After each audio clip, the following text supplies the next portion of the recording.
তো এই গাছের নামটা কি আমি সঠিক জানি না। তো এই গাছটা আপনারা যদি চিনতে পারেন বা যদি নাম জানেন অবশ্যই কমেন্ট বক্সে লিখে জানাবেন। তো দেখুন এই গাছের পাতার ভিতরে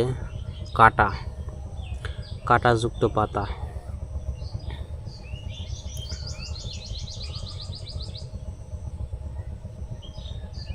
তো এই গাছের নামটা আমি জানি না।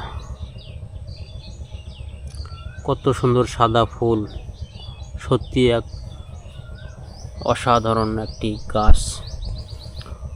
তো সম্ভবত এটি ঔষধি গাছ হবে, তো নাম আমি জানি না। অবশ্যই আপনারা কমেন্ট বক্সে লিখে জানাবেন এই গাছের নামটি।